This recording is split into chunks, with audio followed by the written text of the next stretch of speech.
성가대가 찬양을 열심히 해서 고맙습니다. 특별히 우리 이용현 형제가 혼자 남성을 대표해서 찬양하는 게 쉬운 일이 아닌데 약간 잘 해줘서 너무 보기가 좋고 은혜가 됐습니다. 우리 교회가 그동안 정관 개정을 준비하면서 오늘 이제 운영위원회에다가 정관 개정위원회가 그동안 검토하고 또 이렇게 고쳤으면 좋겠다 하는 내용을 초안을 이제 내놓습니다. 그럼 운영위원회에서 한번 검토를 해서 확정을 하면 다음 공동의회 때까지 전 교인한테 공개를 해서 여러분들이 다 열심히 검토한 다음에 정관을 확정하면 되겠습니다. 정관 저희 전문에 보면 우리 교회는 하나님의 창조 질서를 보존한다. 정의와 평화와 창조 질서의 보존을 우리 교회가 감당할 선교의 사명이라고 고백을 했습니다. 아마 저런 고백이 들어간 정관도 흔하진 않습니다. 굉장히 앞서가 있는 정관이고요. 저것은 1990년대 우리나라에서 세계 교회가 함께 모여서 JPIC 대회라는 아주 국제적인 큰 대회를 치렀습니다. 거기에서 현대 세계 교회가 감당해야 될 선교 과제는 정의, 평화, 창조 질서의 보존이다 이렇게 선언했는데 그것을 주민교회가 그대로 수용해서 같이 공감한 것입니다. 그 정의, 평화, 창조 질서의 보존이라는 신학적인 개념이 점점 더 발전해서 작년에 우리나라에서 역사적으로 제10회 WC 총회가 열렸습니다. 그 WC 총회에 전 세계 교회가 합의한 선교 과제를 다시 표현해서 생명과 평화와 정의다 이렇게 요약을 했고, 그 생명, 평화, 정의를 성서적인 용어로 하면 우리가 잘 알고 있는 샬롬이라는 표현입니다. 샬롬은 평화라고 번역되지만 그냥 별일 없는 평화가 아니라 그곳에 정의가 이루어져야 되고 평화가 이루어지고 생명이 보존되는 그런 개념을 총합해서 샬롬이라고 표현했습니다. 그래서 올해 저희 정관개정위원회에서는 그런 개념을 받아들여서 생명, 평화, 정의를 주민교회의 선교 과제로 한다 이렇게 표현을 했습니다. 이렇게 전 세계 교회와 한국 교회 그리고 주민교회가 우리가 해야 될, 교회가 해야 될 여러 가지 역할이 있지만 그걸 딱 집약해서 말하면 오늘 이 시대에 생명을 보존하고 살리는 일, 평화를 만드는 일, 정의를 세워가는 일, 이것이 교회가 가장 시급하게 해야 될 일이라고 신앙 고백하는 거죠. 왜 이런 고백이 우선되었을까? 그것은 오늘 우리가 살아가는 이 시대가 생명이 많이 위협받고 있다는데 모두가 동의하기 때문입니다. 생명이 위협받고 있지 않다면, 평화가 위협받고 있지 않다면, 정의가 세워져 있다면 이런 과제를 굳이 내세울 필요가 없는 거죠. 우리 모두가 생명을 살리는 일, 생명을 보존하는 일에 앞장서야 되겠다. 그것이 선교다 하는 것입니다. 한국 기독교는 이렇게 생명을 중요시하는 일에 굉장히 오래전부터 앞장을 섰습니다. 우리나라가 60년대부터 산업화를 막 일으켰는데 공장을 너무 많이 짓다 보니까 공해가 많이 생겼죠. 근데 그 누구도 공장이 많이 세워져서 공해가 문제다 이런 걸 별로 인식하지 못했어요. 공장이 많이 세워지고 임금 노동자가 많이 생겨나고 돈 많이 버니까 너무 좋지 이렇게 생각하고 있을 때 한국 교회는 1982년도에 한국공해문제연구소라는 것을 세웁니다. 아무도 생각하지 않았을 때 공장을 많이 짓는 것이 무조건 좋은 것만은 아니다. 거기서 뿜어져 나오는 연기, 공해 이런 것들이 사람의 생명을 위협하고 우리의 삶을 피폐하게 만드는 요소가 있다는 것을 선언한 거예요. 굉장히 획기적인 일이었습니다. 그리고 지금 우리나라의 환경 문제의 모든 메카, 모든 중심은 환경운동연합이라는 것이 가장 큰 역할을 하고 있습니다. 그런데 이 환경운동연합이 바로 한국 기독교가 세웠던 공해문제연구소에서 출발한 거예요. 공해문제연구소가 독일에 있는 교회들하고 연결을 시켜서 돈을 많이 끌어다가 최열 대표한테 줬고 그분이 환경운동연합이라는 큰 조직을 만들어서 지금도 우리나라에 여러 가지 활동을 많이 하고 있습니다. 그리고 한국교회는 1984년도부터 6월 첫 번째 주일을 환경주일로 지키자고 선언했어요. 그래서 오늘이 31번째 환경주일이 됩니다. 환경주일은 사실은 유엔이 1972년도에 6월 5일을 환경의 날로 세웠어요. 세계가 막 공장을 세우고 무척 많이 발전했는데 그와 함께 환경이 파괴되어지고 있다. 전 세계가 유엔이 중심이 되어서 이걸 고쳐나가야 된다. 그래서 1972년도에 선언합니다. 근데 우리나라는 6월 5일 환경의 날을 1996년도나 돼서 받아들여요. 그래서 올해가 6월 5일은 19회 환경의 날이 됩니다.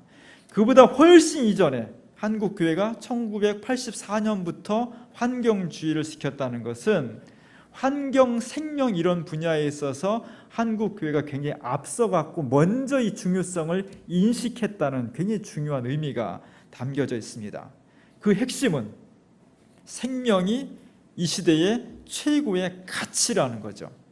돈도 아니고 기술도 아니고 어떤 것도 아니고 생명을 살리고 풍성하게 하는 것이 교회가 감당해야 될 가장 중요한 선교 사역이라는 것을 선언했고 그것이 사회 속에서도 받아들여진 것이 됐습니다. 오늘 모세가 이스라엘 백성들에게 큰 소리로 웅변을 하고 있습니다. 생명을 택해야 된다. 사실 모세는 우리가 알고 있는 것처럼 출애굽의 영웅이잖아요. 이스라엘 백성들이 430년 동안 에집트라는 강고한 체제에 있다가 탈출했다는 것은 집단적인 운명을 건 거예요. 쉽게 그렇게 나가자 이렇게 나온 게 아닙니다. 목숨을 거는 거예요. 집단의 운명, 집단의 목숨을 거는 겁니다. 정말 하나님의 기적적인 은총으로 출애굽을 했죠. 그리고 바로 가나안에 젖과 꿀이는 땅이 열려진 것이 아니었습니다. 광야에서 40년 동안을 방황했습니다. 출애굽의 목숨을 건 행위, 그리고 40년 동안에 거지같이 살았던 40년의 방황, 이것을 끝내고 이제 드디어 가나안 땅에 들어가는 순간이에요. 얼마나 좋았겠어요? 이 설레임, 기대, 환희, 이건 정말 말로 표현할 수 없는 그런 것이었는데 참으로 안타깝게도 하나님께서 모세야 너는 여기까지다. 너는 출애굽의 영웅이고 광야를 40년 동안 방황했는데 그리고 그 목적은 가나안 땅에 들어가는 건데 너는 광야 여기까지가 내 임무야, 너의 운명이야, 이렇게 선언을 해버리는 거예요. 아마 모세는 밤새도록 하나님 앞에 눈물로 항변했을 거예요. 너무 억울합니다. 아쉽습니다. 제가 조금 더 생명을 연장해서 가나안 땅까지 들어가서 죽으면 안 될까? 별의별 얘기를 다 했을 겁니다. 그러나 안 되는 거죠. 사람의 운명은 하나님이 지어주신 대로 받아들입니다. 그리고 자기의 꿈이었고 자기의 분신과 같았던 이스라엘 백성들에게 마지막으로 유훈을 남기는 겁니다. 유훈이라는 것은 자기 전 생애를 걸고 하는 가르침입니다. 그 가르침의 내용이 오늘 여기 있습니다. 여러분 앞에 하나는 축복과 생명의 길이 놓여져 있고 또 한쪽에는 죽음과 저주의 길이 놓여져 있다. 인생은 순간순간마다 선택할 텐데 너희는 죽어도 정말로 생명의 길을 선택해야 된다 하는 것을 모세가 자기 인생 전체를 걸고 후손들한테 이야기하고 있는 겁니다. 이상하지 않습니까?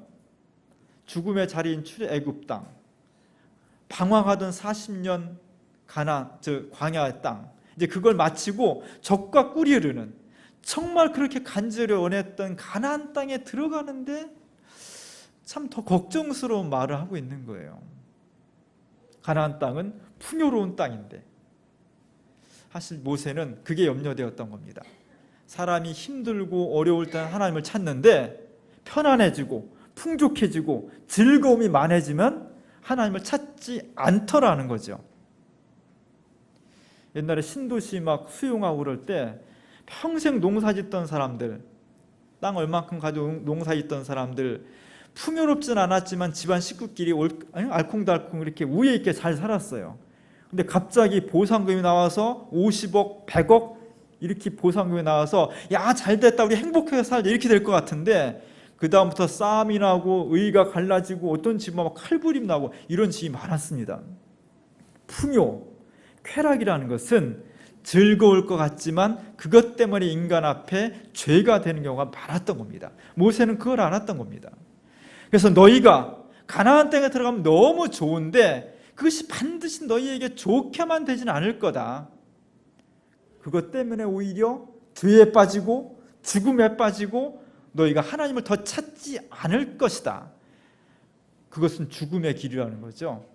그래서 물질적인 축복, 즐거움 이런 것들에 빠지지 말고 하나님을 늘 선택해라. 생명을 선택해라. 이런 유훈을 남기게 된 겁니다.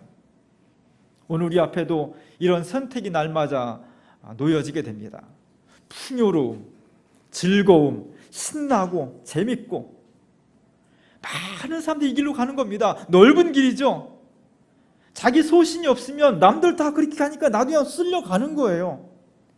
저희가 행복의 길이거니 하고, 그러나 하나님은 그 넓은 길이, 그 풍요로운 길이, 물질의 길이, 행복의 길이 마침내 심판에 이를 것이고 죽음으로 걷는 길이라는 겁니다.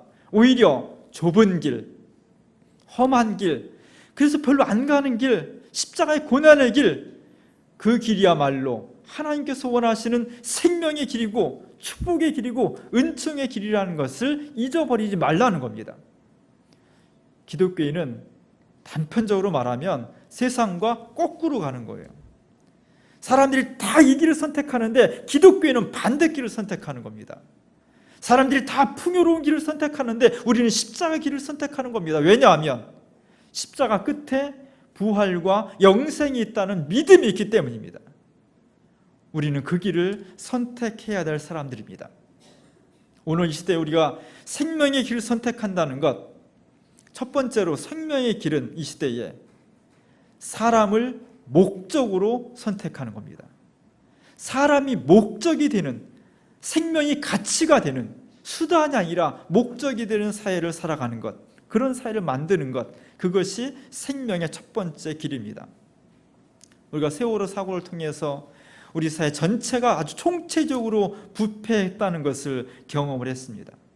산업화, 발전, 부자 되자, 잘 살아보자, 이것만 가지고 30년을 열심히 달려온 거예요. 그러다 보니까 왜 잘 사는 건데, 뭘 위한 건데, 생명을 풍요롭게 하고 인간이 좀 더 인간답게 살자라는 궁극적인 목적이 뒤로 쳐지고, 돈을 많이 벌고 효율성을 극대화하고 산업을 더 발전시키고, 이것이 첫 번째가 되고 인간은 수단화 되어버렸다는 겁니다. 그것이 세월호 사건에 극단적으로 나타난 겁니다. 세월호를 보면 그 배를 안정시키기 위해서 평형수를 넣어요. 평형수를 기준점으로 넣어야 배가 어느 정도 바닷속에 가라앉으면서 안정을 찾고 파도가 쳤다가도 좌우로 흔들리다가도 자기 균형을 되찾을 수 있는 겁니다. 이 평형수가 2023톤이 들어가야 저 배에 맞다는 거예요. 근데 얼마를 채웠냐? 580톤만 채웠어요. 평형수를 3분의 1로 줄여버린 겁니다. 그러면 무게중심이 위로 올라가죠.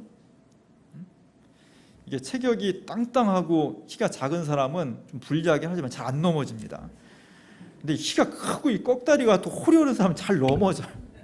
배가 잘 넘어지게 된 거예요. 거기다가 화물은 987톤만 실어야만 적정한 톤인데 3,608톤을 실은 거예요. 4배로 많이 실은 거예요. 안정감은 3분의 1을 줄었고 화물은 4배를 많이 실었으니까 이 배의 불안정은 12배로 늘어난 겁니다. 정말 기적 같은 일은 저 사고가 이제야 났다는 거예요. 진짜 엄격히 따지면. 저 배가 저렇게 한 번도 안 다니다가 딱 저 한 번 그렇게 다녔겠어요? 그 전에도 수없이 평형수를 덜어내고 화물은 과적을 했는데 요행이 사고가 안 난 거예요. 진짜 기적은 그동안 안 나고 이제야 났다는 게 기적일 정도로 우리가 이런 부정부패가 심화됐던 겁니다. 저거 얼마든지 잡아낼 수 있어요. 저거 잡아내라고 관청이 있는 거예요. 알고도 안 잡아낸 겁니다. 왜? 마음이 좋아서요? 뭔가 부정한 거래가 있지 않았겠어요? 관폐가 생긴 거고 이런 부정이 생겼기 때문에 그냥 눈 감아준 거 아니겠습니까? 생명이 우선돼야 되는데 이익이 우선될 때 이 사회가 침몰하는 겁니다. 요즘 뉴스거리 중에 하나가 미국의 코스트코예요. 코스트코 저는 안 가봤는데 창고형 할인 매장이라고 그래요.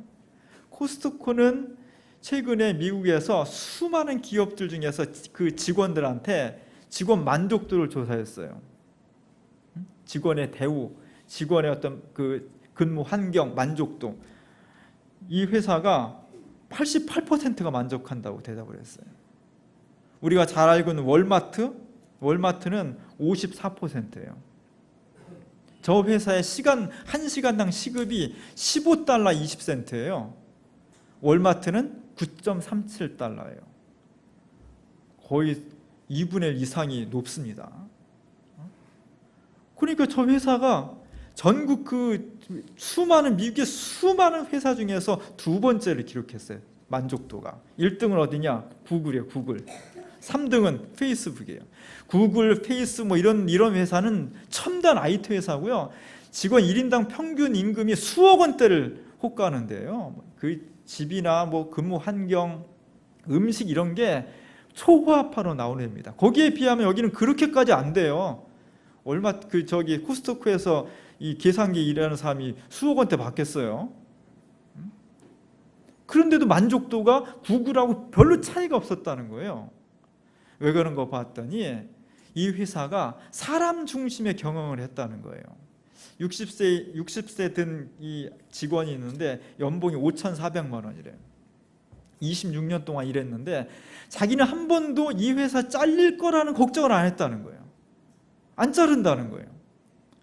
1년에 휴가가 5주예요. 건강보험료도 해줘요. 너무너무 행복하고 즐거운 생활을 했다는 거예요. 여기는 알바들까지도 건강보험료를 대준다는 거예요. 이게 어떻게 가능했을까? 이 코스트코가 1984년도에 창업됐는데 이 창업한 회사 사장이 자벽부 출신이에요. 이 사람의 지로는 가격은 내리고 노동자들 임금을 올린다는 거예요. 매해 3년마다 한 번씩 임금을 꽉 올렸다는 거예요. 2009년도에 미국 사회가 대공황이 왔고 경제가 무지하게 어려웠는데 그때도 올렸다는 거예요. 그래서 증권가 사람들이 이러면 회사 망한다고 손가락질했는데 그래도 꿋꿋하게 올렸다는 겁니다. 그 대신 자기 회사 사장의 자기 월급은 비슷한 월마트나 이런 유통업체에 비해서 4분의 1밖에 안 받았다는 거예요. 이 사람의 지로는 직원이 행복해야 사람들에게 친절하고 직원이 행복해야 손님이 많이 온다는 거예요. 그리고 물건에 대한 이윤을 절대로 15%를 넘어가지 않게 조정을 했다는 거예요. 어떤 물건도 15% 이하로 이윤을 남기지 그 이상을 넘어가지 않겠다는 거예요. 놀라운 일 아닙니까? 그 경영은 사람이 중심이라는 거예요. 이익이 중심이 아니라. 저는 코스트코 하도 얘기를 해서 또 중요한 어떤 다국적 기업인가 했더니 이런 비밀이 있었더라고요. 우리가 이런 것들을 생명 중심으로 하는 경영, 생명 중심의 사회로 변화되어 가는 것이 첫 번째 생명을 택하는 겁니다. 두 번째 생명을 택한다는 것은 죽음을 예방해야 돼요. 죽음을 예방하지 않는다면 그 사회는 생명이 살 수가 없습니다. 세월호가 304명이 죽었죠. 250명의 학생과 고등학교 2학년 학생과 12명의 교사를 포함해서 304명이 억울하게 죽은 겁니다. 그것을 우리가 사회적으로 그 뜻을 조금이라도 되살리려 한다면 이것을 통해서 사회 전체적으로 위험과 재난을 검토하고 예방해야 돼요. 2011년도에 일본에서 동북부에 대쓰나미가 났습니다. 2만 명이 죽었습니다. 엄청난 사고였습니다. 그쪽 지역이 전부 다 초토화됐습니다. 근데 정작 진짜 위험한 사고는 그 동북부 지역에서 밑으로 좀 내려온 후쿠시마에서 원자력 발전소가 방사능이 유출된 거예요. 그 방사능 유출 사고는 피해가 얼만큼인지 가늠도 안 돼. 언제 끝날지 아무도 몰라. 피해 지역이 일본만이 아니라 우리나라 태평양을 건너서 캐나다, 미국 해안까지 방사능 유출되고 있어요. 이게 어느 정도 범위일지, 언제 끝날지, 얼마가 죽을지 아무도 모를 정도의 위험한 겁니다. 그 이후로 세계 원자력 발전소의 전문가들이 그 다음 사고가 어디냐? 고리원전 1호기라는 거예요. 고리원전 1호기는 1978년도에 운행을 시작했습니다. 처음 운행이 시작할 때 이 원전의 수명은 30년이에요. 2008년도에 폐쇄를 해야 돼. 근데 폐쇄하지 않았습니다. 지금도 덜덜덜 하면서 운행이 되고 있어요. 운행 시간을 더 연장한 거예요. 여러분 자녀들 중에 20년 된 고물차 타고 다니면서 괜찮다고 맨날 120km, 130km 고속도로 막 달리면서 이거 괜찮다고 부모님 마음이 편하겠습니까? 나중에 알고 보니까 그 자동차 부품이 순정부품이 아니고 맨 B품이었다. 이것도 밝혀졌어. 마음이 편하겠어요? 야, 계속 타고 다녀라. 그럴 사람 있습니까? 그건 어리석은 부모예요. 저 같으면 약간 땡볕을 내서라도 돈 내서 내가 새로 자동차 사줄 테니까 그거 폐기하라고 해야 돼요. 그러자면 사고 나는 겁니다. 마찬가지입니다. 고리원자력 발전소가 사고가 난 다음에 어떻게 될까? 2012년도에 부산 환경운동연합에서 사고가 났을 경우에 얼마큼 피해가 클지를 시뮬레이션 했어요. 2001년도에는 미 국방부에서 했습니다. 환경운동연합이 했던 시뮬레이션이 최대치로 90만 명이 죽는다는 거예요. 왜냐하면 고리원자력 발전소 주변에 300만의 부산 인구와 대구가 있고 울산이 있기 때문에 엄청난 피해를 난다는 겁니다. 재정적인 손실 628조 원이 재정 손실이 난다는 거예요. 꼭 그렇지는 않다 하더라도 9만 명만 죽는다 하더라도 저걸 그냥 놔둬야 되겠습니까? 죽음을 예방하는 것이 생명을 택하는 길입니다. 우리 사회가 저걸 안 하고 있는 거예요. 얼마나 마음이 느긋한지 모르겠어요. 우리 국민들이 얼마나 마음이 너그러운지 모르겠습니다. 닥치고 나서 뻥 터지고 나서 그 다음에 울고 불고 추모를 몇백만이 하고 무슨 소용이 있습니까? 그것이. 생명을 택하는 두 번째 방법은 죽음을 예방하는 것입니다. 세 번째 방법은 생명을 구원하는 정책을 펼쳐야 돼요. 민주주의 사회라는 것은 대의 정치예요. 옛날에 그리스의 조그만 도시국가는 뭔 사건이 있을 때마다 다 모여서 다 말하고 다 참정해서 정치를 했어요. 5천만 인구가 그럴 수가 없는 겁니다. 그래서 대통령도 뽑고 국회의원도 뽑고 우리를 대신해서 우리의 의사를 대신 정책을 세우고 집행해 주는 사람을 뽑는 거죠. 그래서 민주주의 선거는 대단히 중요한 겁니다. 우리가 살려면 저런 사태를 우리가 예방하려면 죽음의 행진을 정책적으로 바꿔줘야 되는 겁니다. 우리나라 지금 원자력 발전소가 23개가 가동되고 있어요. 중요한 것은 우리나라 정부의 정책이 원전을 계속 확대하겠다는 겁니다. 5개를 더 짓고 있고요. 20년 후 2035년에 41개까지 늘리겠다는 겁니다. 지금도 우리나라는 전 세계에서 원전 밀집도가 1위예요. 밀집도가 1위라는 것은 한번 사고 났을 때 그 주변에 있는 인구가 사고를 당할 확률이 훨씬 많은 사람이 당한다는 거예요. 지금도 이른데 앞으로 계속 늘려서 2배까지 늘리겠다는 것은 부동의 1위를 하겠다는 거잖아요. 우리 자식들이 나중에 혹시라도 하나라도 사고가 나서 그때 우리 할아버지 할머니들은 뭐 했냐고 물어보면 우리는 고개를 들 수 없을 겁니다. 정책을 바꿔줘야 돼. 그래서 선거가 중요한 겁니다. 내일 모레 육사 지방선거 하죠. 이날은 다 투표하는 날입니다. 투표 다 하실 거죠? 우리 교인들은 투표 안 하면 안 됩니다. 그리고 거기서 그치면 안 돼. 지방선거는 대통령이나 국회의원을 뽑는 정식 선거는 아니지만 현 정책 담당자들의 중간평가 성격을 가지고 있어요. 대단히 중요한 겁니다. 여기에서 나타나는 민의에 따라서 정책이 변경될 수 있습니다. 우리가 지금 생명을 선택해야 되는데 하나님께서 생명을 선택해라. 생명을 어떻게 선택해? 결국 구체적으로 말하면 생명을 선택하는 정보를 선택하는 것이 생명을 선택하는 방법입니다. 지방선거를 뜨겁게 참여하십시오. 그리고 많은 사람들에게 정말 생명을 선택하는 정책을 주지하는 사람을 선출하도록 우리가 최선을 다해야 됩니다. 기도하고 운동하고 노력을 해야만 생명의 정책이 이루어질 수가 있는 겁니다. 죽음이란 우리와 멀리 있지 않습니다.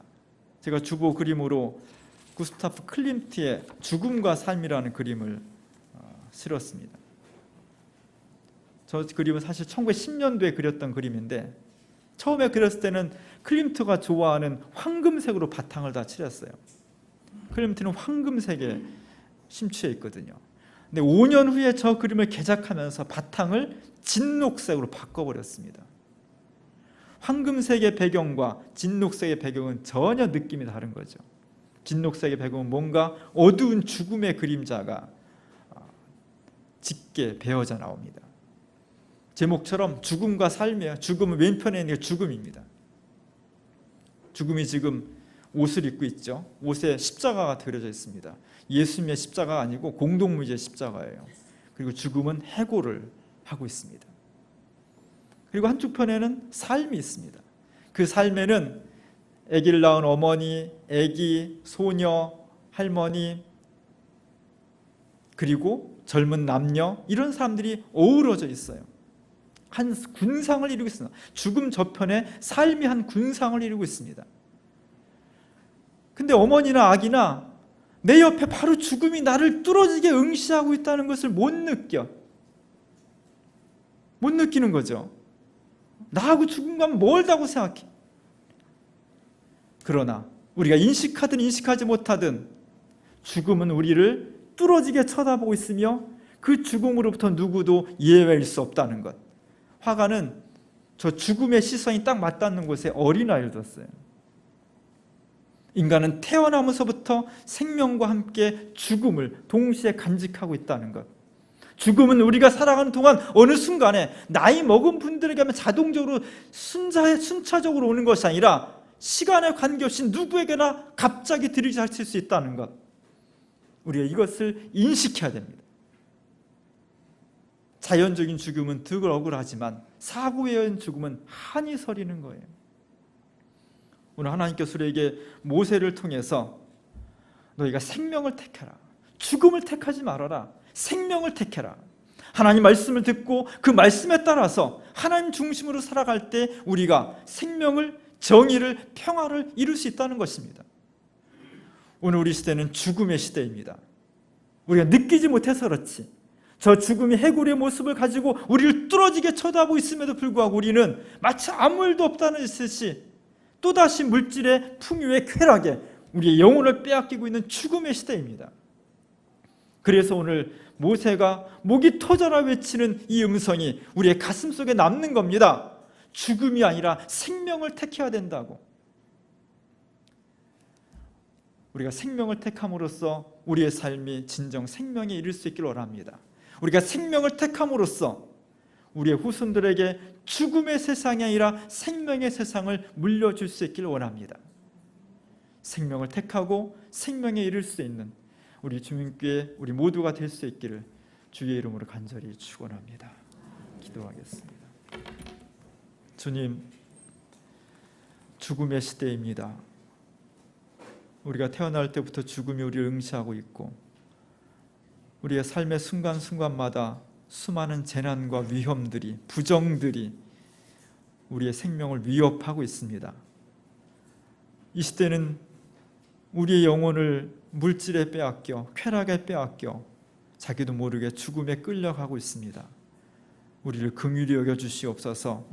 교회가 크게 일어나 죽음이 아니라 생명을 선택할 것을 선언하고 증언할 수 있는 이 시대의 생명의 사명을 온전히 감당케 하옵소서. 예수님의 이름으로 간절히 기도합니다.